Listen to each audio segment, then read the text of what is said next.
Fadhila za punda. Alijituka kutoka kwenye usingizi wa mang'amung'amo, roho mkononi, pumzi zikimwenda mbio. Hakujua kilichomwamsha, hivyo alitega sikio ndi. Usijue kama mwenye nyumba kana yeye mpangaji akachelewa kumfungulia mlango. Itakuwa balaa bin belua. Ndiyo maana amelala pale juu ya tochi ile akiingia tu, hata kabla ya kubisha mlango, awe tayari kufungua. Hilo litampa usalama, japo wa muda tu.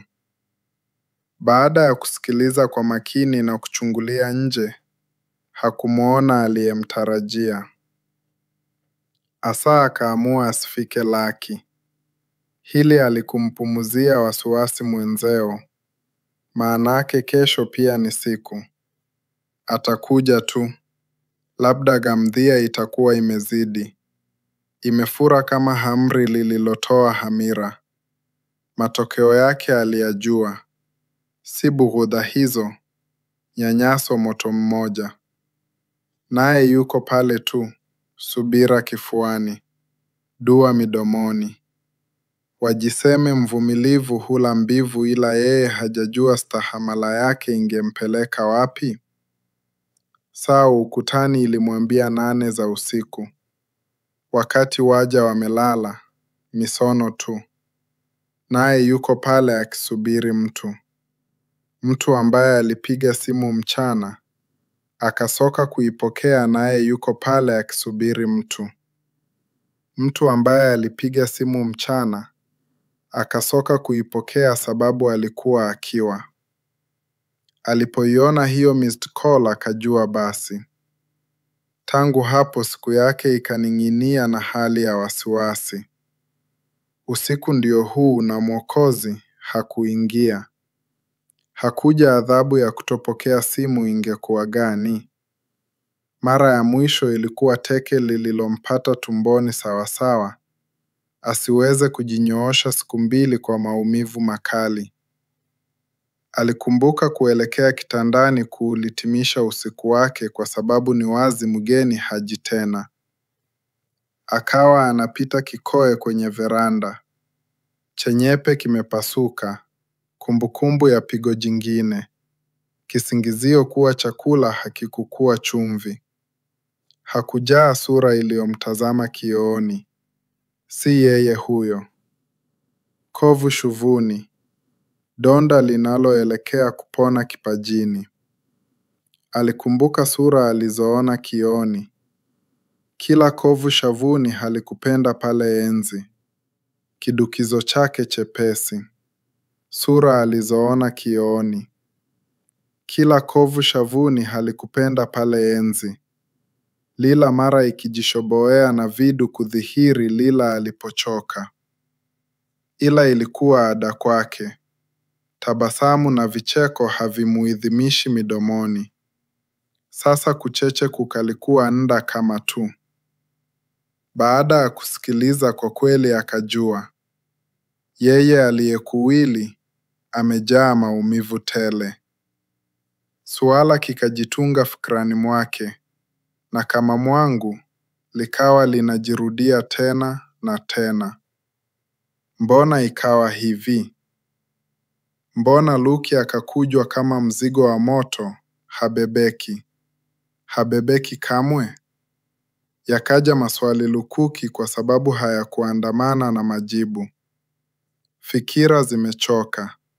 Mwenyewe hajiwezi. Nusura yake usingizi uliomsomba, ukampa utulivu. Japo kwa muda tu. Taswira yake mara ya kwanza jicho lake kumfumbua imejikita akilini mwake. Haifutiki asilani. Ilikuwa kani. Nywele zilikuwa matimtimu. Usemechora mstari myeupe. Idhibati ya uchafu uliotanda. Ishara ya hakika kuwa yeye ni mbali waliokuwa mahasimu. Shoti refu limefika magotini. Upande mmoja halichomekwa kiononi.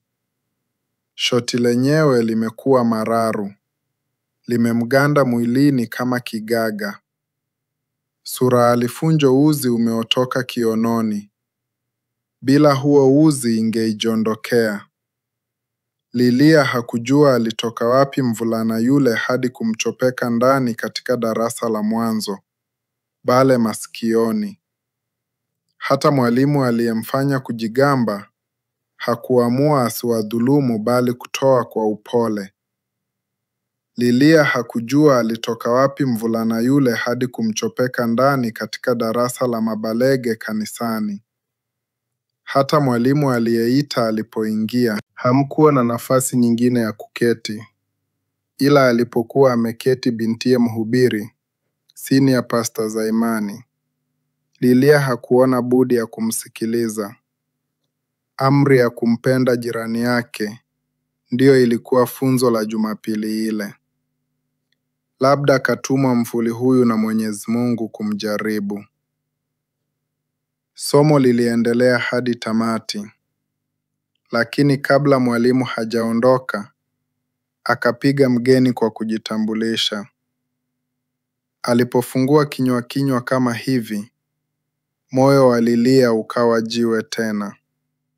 Sauti kali, usiune wemba wa reli, ukashangaa gari moshi kupita pale. Sauti haikuandamana na mwenyeupe. Alipoombwa nafasi kuimba angalau ubeti mmoja wa wimbo, mwalimu aliiridhia, japo muda ulikuwa umeyoyoma sana. Watoto waliokuwa na hamu kutoka nje wakawa watulivu, kana kwamba vitu vimekuwa sumaku. Ilisadifu kuwa mhubiri mkuu alikuwa akiwapita kuwafahamisha muda wa somo umekwisha. Ibada kuu itaanza baada ya dakika chache. Naye kufungua mlango hivi, akawa hayo ndipo pa kutoka. Lakini dhihaka ziliwaandama.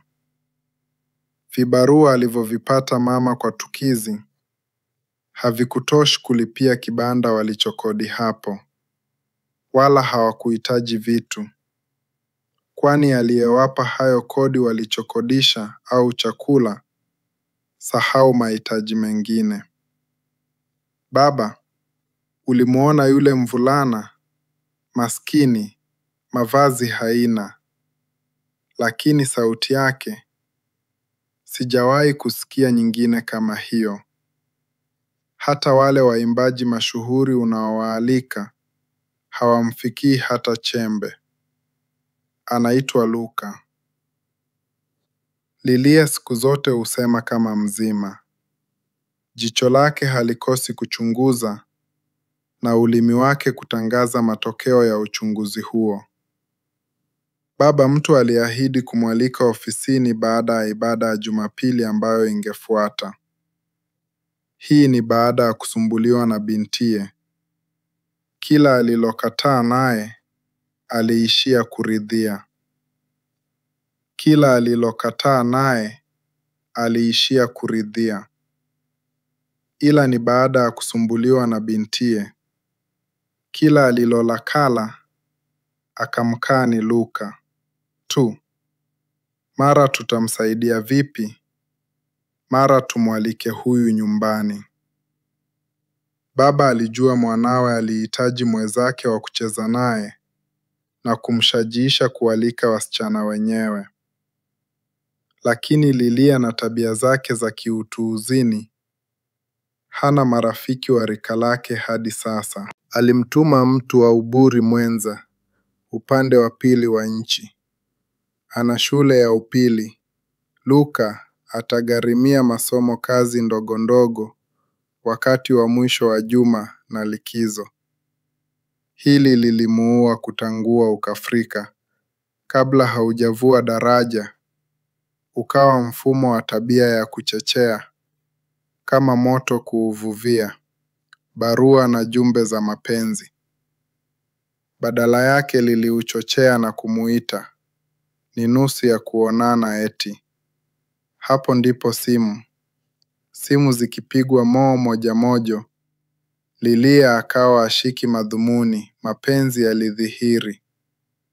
hichi pelishandwa ugotoni. Lilia akacheka adhi, kumdumvunja amesalika. Katoa hata ili penzi la jogoo la mji. Hajijwezi, yu radhi kumdumvunja mtu mmoja aliyempenda tangu utooni, babake, ili muradi awe na Luka.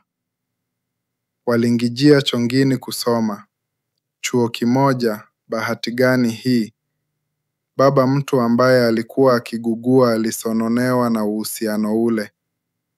Akajaribua kumrai bintiye, lakini wapi? Mapenzi ni nta masikioni, binti hasikii la muadhini, wala la mteka maji msikitini. Baba, wewe wala mara uburi, Mungu ni upendo. Mbona basi kumbagua Luka, ukaoa hanifai? Mwalike kwa enaye, uone imani yake. Mhubiri shupavu kama mwana ambaye ungetamani. Kisha usitunyie baraka zako baba. Zamu ya Lilia kurai, na alijua namna ya kumgusa babake. Luka akarudi. Akapewa majukumu kanisani. Na ule ulimi wake uliondoka asali. Waumini wakampenda. Lakini nadhari ya mhubiri ilimuonywa. Pana jambo hapa. Akamuita Luka. Nataka uniambie ukweli. Nia yako gani juu ya mwanangu? Pasi, akasema Luka kwa kile kilugha ambacho ulimi wake ulipenda kukisarifu. Nia yangu nyeupe kama pamba. Mimi si miongoni mwa wale wanaume wenye nia ya kuharibu watoto wa watu. Kusudi langu halali. Nipe ruhusa, nimuoe Lilia. Nilirudi kuja kuomba, lakini fursa umenipa. Nashukuru. Maneno yale yalilengwa kumpa mhubiri utulivu, lakini hayakufanikwa. Hakuaminini kiana huyu hapo hakuwa na ushahidi. Hisia tu iliyotunga ndani ya moyo wake, ila hakuweza kumvunja moyo binti yake kipenzi.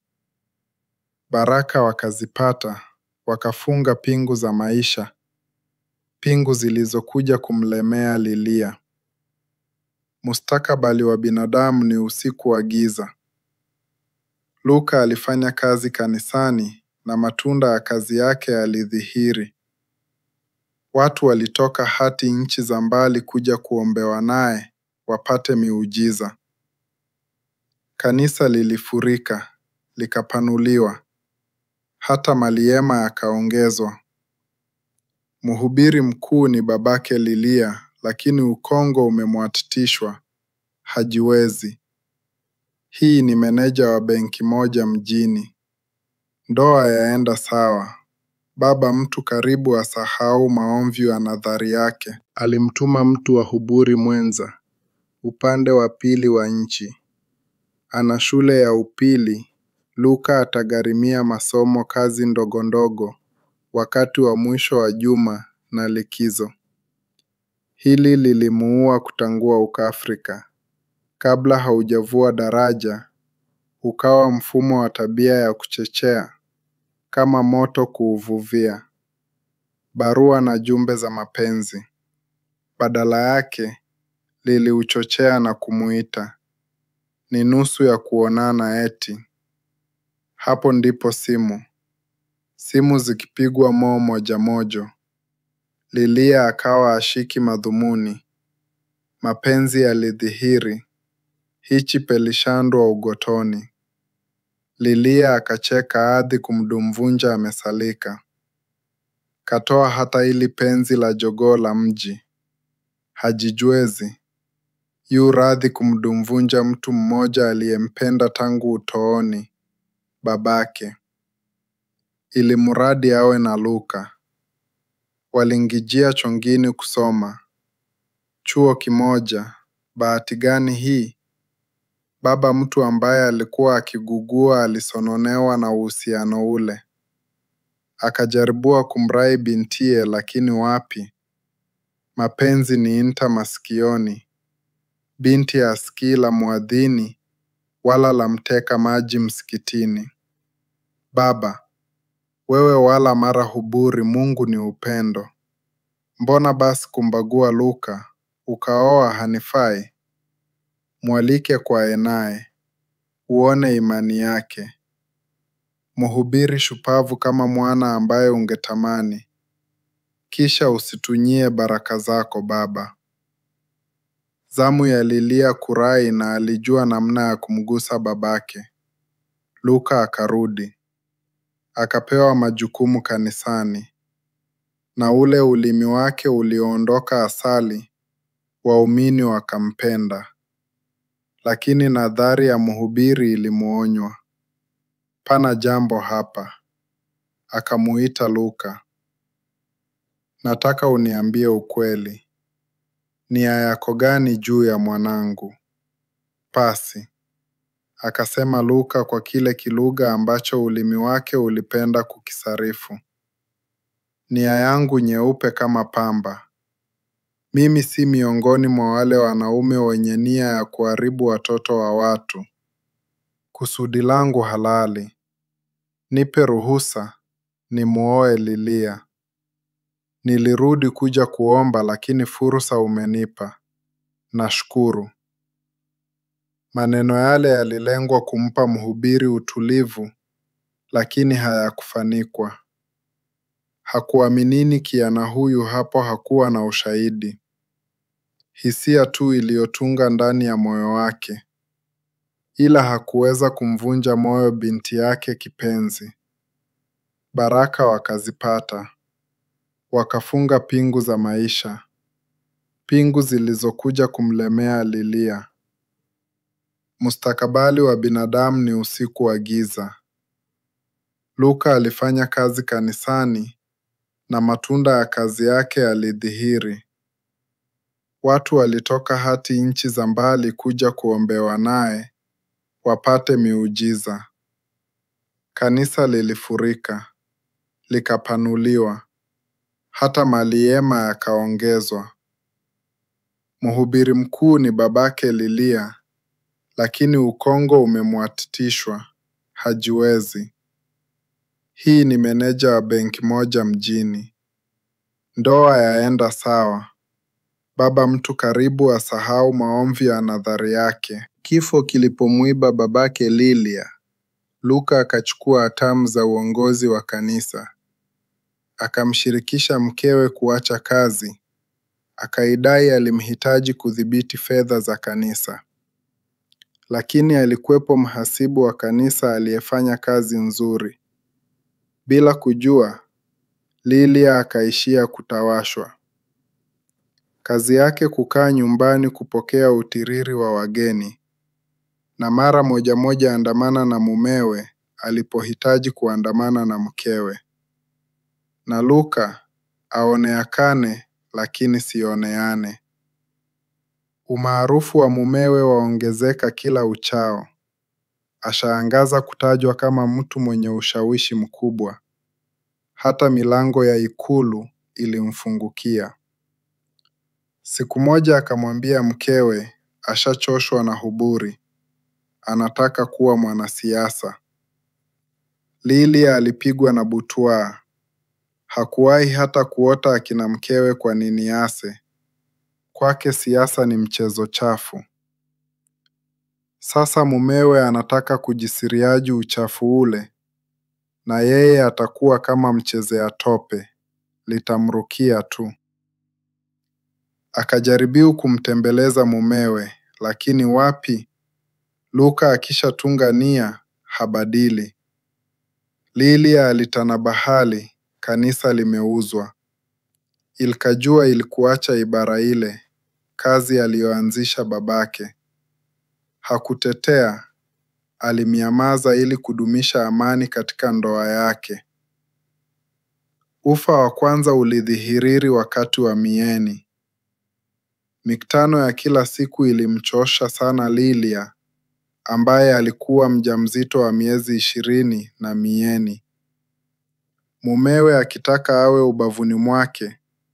Taswira ya kiongizi anayedhamani ndoa na familia ikwe kwenye taamuli za raia wamechague kuua. Siku moja alipokataka katakata kuandamana na mumewe, jungu lilifoka. Wewe mme sampuli gani usiyetaka kumungumanga mkono mumeo? Haya, kaa nyumbani. Kula na kulala tu, hujui jingine. Ona umbo lako sasa, kama nguruwe. Si mke mrembo niliyeoa, wanawake ni wengi. Akatoka huku hasira zikiendelea kutotoka.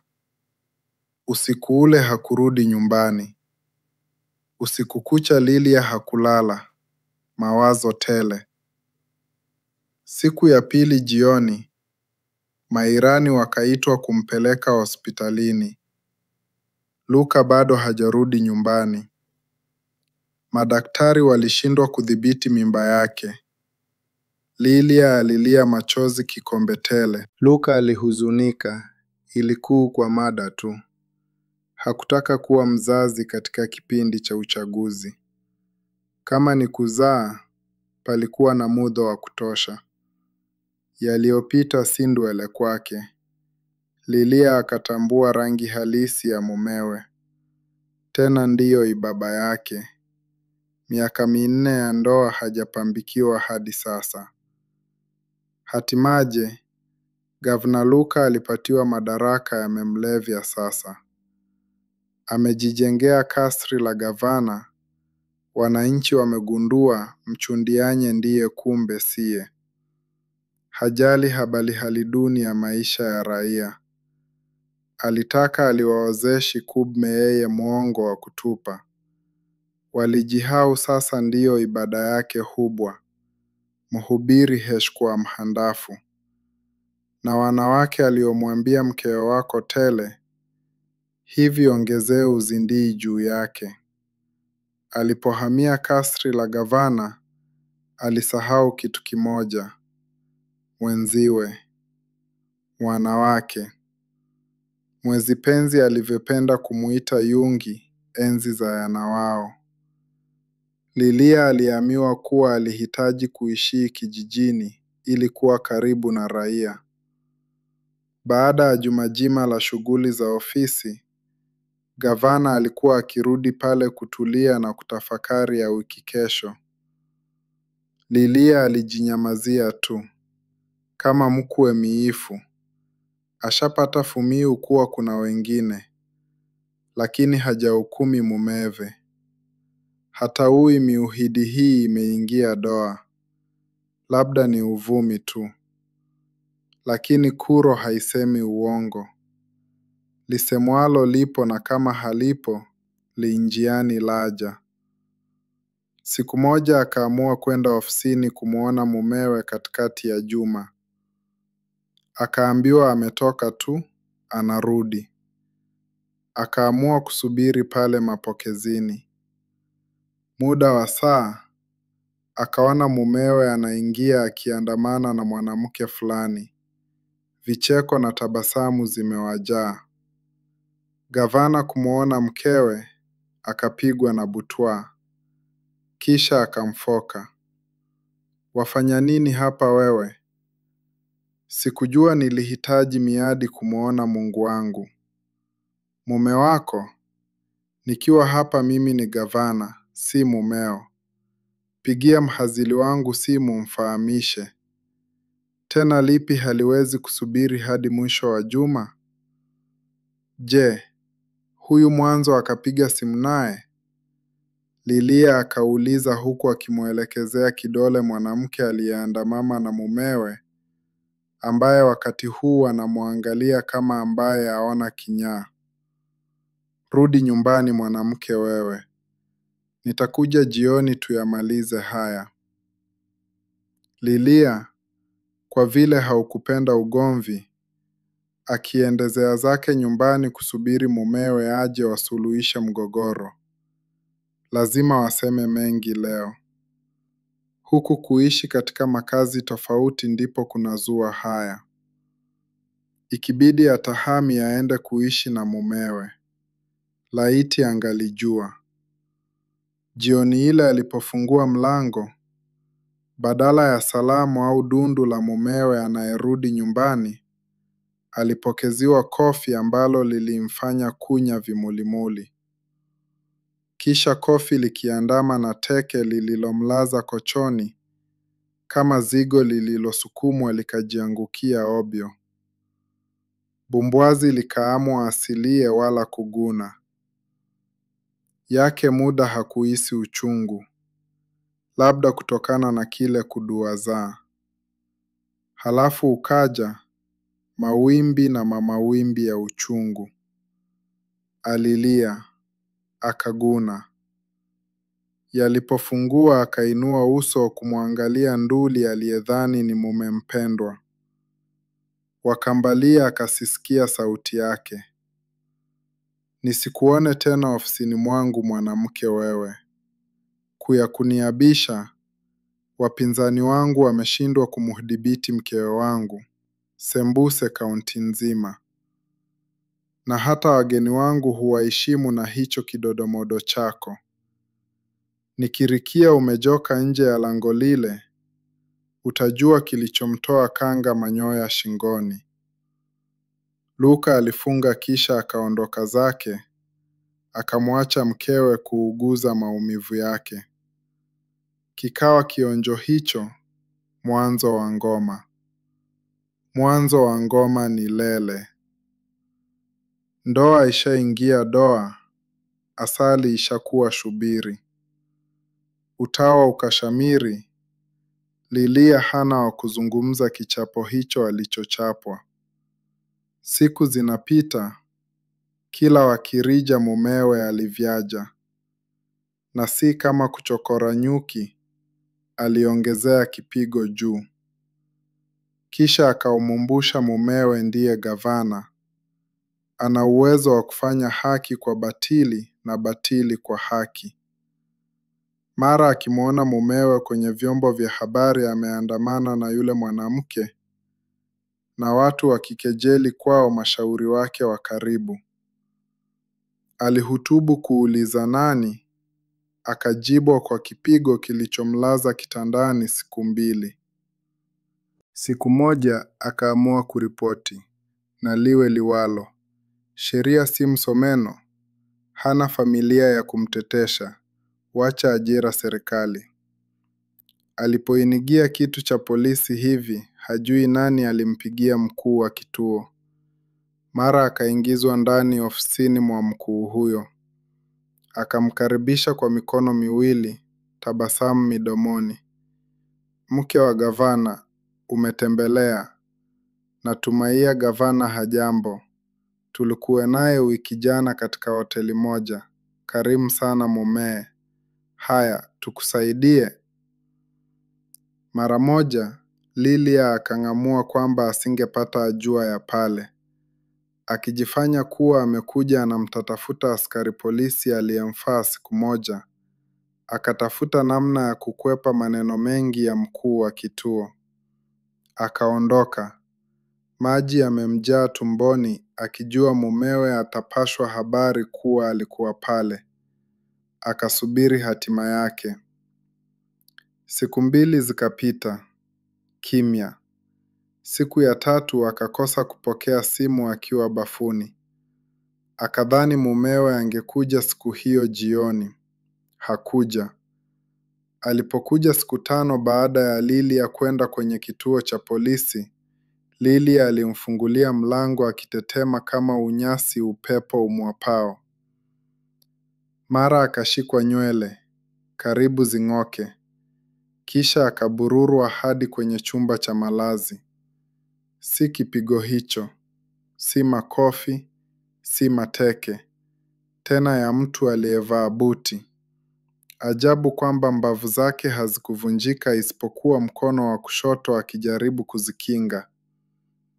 Mumewe akirudia tena na tena kumwambia aende akaripoti kwenye makao makuu ya polisi sasa. Alipozidiwa akapoteza fahamu. Fahamu ilipomrudia, maumivu yakamvamia. Mumewe hakuonekana. Amejitendea na kumwachia. Alilia machozi yakamuishia. Hakujua anitake amechia, alilia machozi yakamwishia. Hakujua anitake amechia, alilia machozi yakamwishia.